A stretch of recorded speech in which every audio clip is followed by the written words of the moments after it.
बिस्मिल्लाहिर्रहमानिर्रहीम। अस्सलाम वालेकुम। Welcome students, welcome to my YouTube channel class 9th mathematics. आज हम इसका चैप्टर नंबर 7 और उसकी रिव्यू एक्सरसाइज यानी उसके एमसीक्यू सॉल्व करने जा रहे हैं। क्वेश्चन नंबर फर्स्ट है। तो चैप्टर 7 का जो हमारे पास मेन टॉपिक है वो है इनइक्वालिटीज़। यानी एक हमारे पास होते हैं इक्वेशंस, ये उसका उल्ट है इनइक्वालिटी। तो ये उम्मीद है आपने सॉल्व किया उन क्वेश्चन तो आपको आसानी से समझ आ जाएगी। अगर आपने नहीं किए तो मैं आपको गाइड कर दूंगा इंशाल्लाह, फिर भी आपको कुछ ना कुछ समझ आ जाएगी। तो फर्स्ट ऑफ ऑल हम देखते हैं कि हमारे पास जो इनइक्वालिटी होती है वो क्या होती है। ठीक है, अगर आप यहाँ पे देखें हमारे पास एक एक्सप्रेशन लिखा हुआ है 3 - 4x, आगे अलामत लिखी हुई है ये वाली, इसको हम कहते हैं लेस देन और इक्वल टू। ठीक है, जो इस तरह हो आपके लेफ्ट हैंड से बनती है इसको हम कहते हैं लेस देन, और जो आपके राइट हैंड से बनती है इस तरीके से ये वाली, इसको हम कहते हैं ग्रेटर देन। ठीक है, तो जिस एक्सप्रेशन में ये वाली सिंबल आ जाए ये वाली, उसको हम क्या कहते हैं, इनइक्वालिटी कहते हैं। जिस तरह हमारे पास इक्वेशन में क्या होता था, अगर हम इसको लिखें 3 - 4x = 11, तो इसको हम कहते हैं इक्वेशन। ठीक है, ये हमारे पास क्या है, इक्वेशन है। ये क्या है, हमारे पास इनइक्वालिटी है। ठीक है, तो हमने क्या करना है, इस चैप्टर में इक्वेशंस के साथ साथ इनइक्वालिटी को भी सॉल्व करना है। तो ये मेथड हम पहले छोटी क्लास में पढ़ चुके होते हैं, बट ये आपके लिए न्यू होता है। तो स्टार्ट करते हैं। फर्स्ट एमसीक्यूज इसमें क्या कहता है, Which of the following is solution of the inequality 3 - 4x ≤ 11? कि हमारे पास इनमें से कौन सा ऑप्शन जो है इसका सोल्यूशन है। तो सोल्यूशन मतलब इसको सॉल्व करना है। जिस तरह हम इक्वेशंस को सॉल्व करते थे बिल्कुल उस तरीके से हमने यहाँ पे सॉल्व करना है। क्या फाइंड करनी है, हमने वेरिएबल की वैल्यू फाइंड करनी है। तो क्या करते हैं हम, सबसे पहले नंबर्स को सेपरेट करते हैं। तो क्या करेंगे, फर्स्ट ऑफ ऑल हम क्या करेंगे, यहाँ पे 3 - 4x ≤ 11 ये लिख लेते हैं। उसके बाद 3 को हमने उस तरफ लेके जाना है, तो इसको नफ़ी कर दें वहाँ पे जाके। -4x आपका वैसे रहेगा, और जो आपका 3 है वो 11 में से क्या हो जाएगा, माइनस हो जाएगा। हमारे पास क्या बचेगा पीछे, -4x ≤ 8 बन जाएगा। अब क्या करना है, हमने x निकालना है। तो -4 क्या हो रहा है, मल्टीप्लाई हो रहा है, इधर जाके क्या होगा, डिवाइड होगा। तो यहाँ पे थोड़ा डिफरेंस है रूल में, बाकी रूल वही है, इक्वेशंस वाला ही होता है। जैसे हम इसको सॉल्व करते हैं, -4x = 11 - 3 करेंगे, हमारे पास क्या आ जाएगा, 8 आ जाएगा। अब क्या करना है, x निकालना है, तो अब क्या करेंगे, -4 को डिवाइड कर देंगे 8/-4, तो इसका आंसर क्या आ जाएगा, -2 आ जाएगा। ठीक है, बट यहाँ पर रूल डिफरेंट है। जब आप नेगेटिव का नंबर मल्टीप्लाई डिवाइड करते हैं तो साइन क्या होता है, ये चेंज होता है। ठीक है, ये आपने याद रखना है। तो यहाँ पर हमारे पास -4 कौन सा नंबर, नेगेटिव नंबर है, इसको जब डिवाइड करेंगे यहाँ पे तो साइन क्या हो जाएगी, अपोजिट। पहले इस तरफ थी, अब क्या हो जाएगी, इस तरफ हो जाएगी। ठीक है, ग्रेटर देन और इक्वल टू 8/-4, इसको सॉल्व कर लें। इसका मतलब क्या है, x इज़ ग्रेटर देन और इक्वल टू -2। तो हमारे पास आंसर ये आ गया कि x जो है ग्रेटर है या इक्वल है। ठीक है, इसका मतलब क्या होता है, x इज़ ग्रेटर यानी बड़ा है, और दरमियान में क्या होता है, r, जो लाइन आपकी ये वाली ये क्या कहती है, इक्वल है। ठीक है, बड़ा भी हो सकता है, इक्वल भी हो सकता है, इक्वल टू -2। इसका मतलब क्या हुआ कि x का जो आंसर है वो -2 से बड़ा है या उसके बराबर है। तो यहाँ पे देखते हैं हमारे पास कौन से ऑप्शन है, -8, -2, -14/4 एंड आखिरी है नन ऑफ दिस। तो बुक पे आपका ये लगा होगा, जो कि आई थिंक गलत है, क्योंकि हमारे पास जो ऑप्शन है यहाँ पे 2 आ रहे हैं, या तो -2 के बराबर हो या उससे बड़ा हो। तो हमारे पास -2 मौजूद है, तो हम क्या लगाएंगे, बी वाला ऑप्शन, ये वाला लगाएंगे। ठीक है, उसके बाद नेक्स्ट हमारे पास सेकंड एमसीक्यूज है, statement involving any of the symbols. कि ऐसी स्टेटमेंट, ऐसा एक्सप्रेशन जिसमें इनमें से कोई सिंबल हो। कौन सी सिंबल हो, ये वाली लेस देन वाली, अभी बताई मैंने आपको, लेफ्ट हैंड वाली, और उसके बाद ग्रेटर देन है, और फिर लेस देन और इक्वल टू वाली है, नीचे लाइन लगी हो, और ग्रेटर देन और इक्वल टू।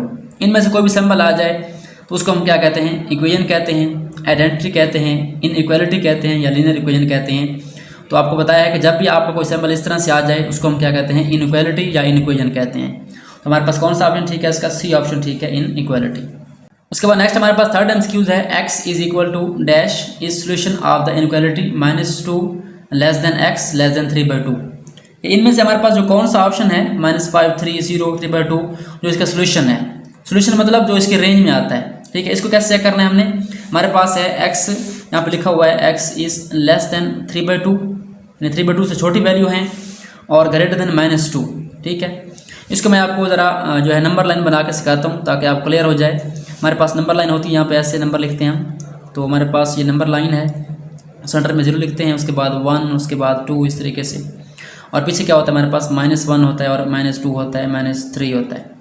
अब ये क्या करें, हमारे पास वैल्यू कौन कौन सी हैं, -2 से बड़ी, यानी इधर से इस तरफ जाएंगी, और 3/2 से छोटी।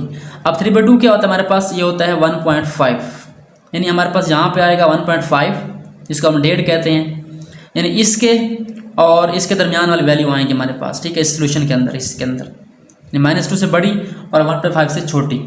तो अब चेक करते हैं इनमें से कौन सी हमारे पास मौजूद है। -5 जो है वो इसके पीछे आएगी, तो ये ऑप्शन हमारा कैंसिल हो गया। उसके बाद 3 है, तो 3 आपको पता है वो 1.5 के बाद इधर आगे आएगा, ये भी कैंसिल हो गया। उसके बाद C है 0, तो 0 कहाँ पे आ रही है, वो इसके दरमियान आ रही है, ठीक है, इस रेंज के दरमियान आ रही है, तो यही हमारा करेक्ट ऑप्शन है। उसके बाद 3/2 है, यहाँ पे अगर नीचे लाइन होती तो ये ऑप्शन भी शामिल होता, बट यहाँ पे देखें तो हमने इसे लेस लेनी है, छोटी लेनी है, तो ये शामिल नहीं होगी, इसके दरमियान वाली कौन सी हमारे पास सिर्फ एक ऑप्शन है 0 वाला, तो इसका ऑप्शन क्या आ गया हमारे पास, 0 इज द करेक्ट आंसर, 0 इसके दरमियान आ गया। ओके हो गया। उसके बाद नेक्स्ट 4th MCQ है, if x is no longer than 10, कि x जो है 10 से बड़ा ना हो, यानी इसको कैसे लिखेंगे, x 10 से बड़ा ना हो। इसका मतलब क्या है, इसका मतलब ये है कि x अगर 10 से बड़ा नहीं है तो 2 ऑप्शन हो सकते हैं, या तो छोटा हो सकता है या क्या हो सकता है, बराबर हो सकता है। तो बड़ा नहीं है इसका मतलब उसने बराबर का कुछ नहीं बताया, ठीक है, तो इसका मतलब बराबर भी हो सकता है 10 के, या x जो है वो 10 से छोटा भी हो सकता है। 2 ऑप्शन हमारे पास मौजूद हैं, तो हम इसको कंबाइन कर लेते हैं। कैसे लिखते हैं इसको, x इज लेस देन, छोटा है 10 से, और या बराबर भी हो सकता है, तो हमारा ये वाला ऑप्शन आएगा x इज लेस देन और इक्वल टू। अगर बड़ा नहीं है इसका मतलब छोटा है और बराबर है। तो हमारे पास कौन सा ऑप्शन करेक्ट है इसका, option number 2 B option, x is less than और इक्वल टू 10। उसके बाद नेक्स्ट 5th MCQ है, क्या कहता है, if the capacity C of an elevator is at most 1600 pounds. अब कैपेसिटी क्या होती है, कैपेसिटी मतलब गुंजाइश होती है कि कोई चीज़ कितना काम कर सकती है, ठीक है। So capacity C of an elevator, elevator क्या होता है हमारे पास, लिफ्ट होती है। आपको पता लिफ्ट क्या करती है, या तो जो है वो वज़न उठाती है एक जगह से दूसरी जगह ऊपर बिल्डिंग में लेके जाती है, या फिर हम क्या करते हैं उसमें खुद सफ़र करते हैं, इंसान भी सफ़र करते हैं उसमें, ठीक है, एक बिल्डिंग से सेकंड बिल्डिंग में, ठीक है। तो वो कहता है इसकी गुंजाइश कितनी है, एट मोस्ट 1600 पाउंड्स, कि मैक्सिमम जो है ये कितना वजन उठा सकती है, 1600 पाउंड। अब पाउंड क्या है, इस तरह जिस तरह हमारा किलो होता है उस तरह एक यूनिट है, ठीक है। ये मैक्सिमम आप इसको छोड़ें, आप इसको 1600 किलो कर लें, ठीक है, कि एलिवेटर की जो कैपेसिटी है वो कितनी है, कितना वजन उठा सकती है, 1600 किलो उठा सकती है, ठीक है, पाउंड उठा सकती है। तो इसका मतलब क्या हुआ, हमने इसको किस में लिखना है, हमने इसको इक्वेशंस की फॉर्म में या इनइक्वालिटी की फॉर्म में लिखना है। तो इसका हम कैसे लिखेंगे इस फॉर्म में, बिल्कुल सिंपल है कि जो हमारे पास कैपेसिटी है वो कितनी हो सकती है, मैक्सिमम 1600 हो सकती है, ठीक है, 1600 तो हो सकती है हमारे पास, ठीक है, यानी वो चीज़ 1600 वज़न उठा सकती है। क्या इससे ज़्यादा उठा सकती है, बिल्कुल नहीं। उसने क्या है कि मैक्सिमम क्या है हमारे पास इतनी ही है, उससे ज़्यादा हमारे पास ये नहीं उठा सकती। तो क्या कम उठा सकती है, ये तो कॉमन सेंस है कि जब 1600 किलो वज़न उठा सकती है पाउंड, तो वो जो है 1600 से कम भी उठा सकती है, ये करेक्ट है। तो हमारे पास ये 2 ऑप्शन बन रहे हैं, ठीक है, C इक्वल टू 1600, ये भी उठा सकती है, उससे कम भी उठा सकती है, लेकिन ज़्यादा नहीं उठा सकती। तो हम क्या करेंगे, इसको कंबाइन कर लेंगे। इसका मतलब क्या हुआ, C is less than or equal to 1600 pounds, ठीक है। तो कौन सा ऑप्शन है इसका, option number C is correct, C is less than or equal to 1600। I hope so आपको ये समझ आ गया होगा। उसके बाद इसका लास्ट MCQ है, x is equal to 0 is solution of the inequality. अब उसने यहाँ पे एक नंबर दिया है x इक्वल टू 0, 0 जो है इनमें से किसका सोल्यूशन है। तो अब यहाँ पे क्या करना पड़ेगा, हमें इसको सॉल्व करना पड़ेगा हर पार्ट के लिए। तो चलो स्टार्ट करते हैं, इसको सॉल्व करते हैं। सो हमारे पास क्या है, x इज इक्वल टू 0, वो कहता है कि इसका सोल्यूशन है इनमें से हमारा जो फर्स्ट ऑप्शन है वो क्या है, वो है x इज ग्रेटर देन 0। अब यहाँ पे है बराबर है 0 के, अदर लिखा हुआ बड़ा हुआ है 0 से, तो ये ऑप्शन हमारा कैंसिल हो गया, ठीक है। अगर आप यहाँ x को पुट भी कर दें तो 0 से बड़ा कभी भी नहीं होता, ठीक है, इक्वल होता है, बड़ा नहीं होता। हमारा ये ऑप्शन कैंसिल हो गया। उसके बाद सेकंड है, सेकंड में क्या हमारे पास लिखा हुआ है 3x plus 5 is less then 0। अब यहाँ पे x किसके बराबर है, 0 के बराबर है, पुट कर दें यहाँ पे 3 इंटू 0 हो जाएगा प्लस 5, तो उसके बाद क्या लेस होता है, नहीं होता, 3 0 0 हो गया प्लस 5 लेस देन 0। तो 5 जो है 0 से लेस नहीं होता, ठीक है, 5 बड़ा होता है 0 से, तो ये ऑप्शन भी क्या हो गया हमारा कैंसिल हो गया। उसके बाद थर्ड ऑप्शन चेक करते हैं। थर्ड में क्या है हमारे पास, थर्ड में हमारे पास है x plus 2 is less then 0। तो x कितना 0 है, तो 0 पुट करें, 0 प्लस 2 लेस देन 0 होता है या नहीं होता, 2 हमारे पास क्या होता है, लेस देन नहीं होता, तो ये ऑप्शन भी क्या कैंसिल हो गया। अब ऑटोमेटिकली लास्ट ऑप्शन हमारे पास बच गया है, यही करेक्ट होगा। x minus 2 is less then 0। अब यहाँ पुट भी करते हैं 0 को, तो 0 माइनस 2 लेस देन 0, इसका मतलब -2 जो है वो लेस देन 0 होता है। ठीक है, ये करेक्ट है। इसका मतलब क्या हुआ कि जो x इक्वल टू 0 है वो किसका सोल्यूशन है, वो लास्ट ऑप्शन डी का सोल्यूशन है, x minus 2 is less then 0।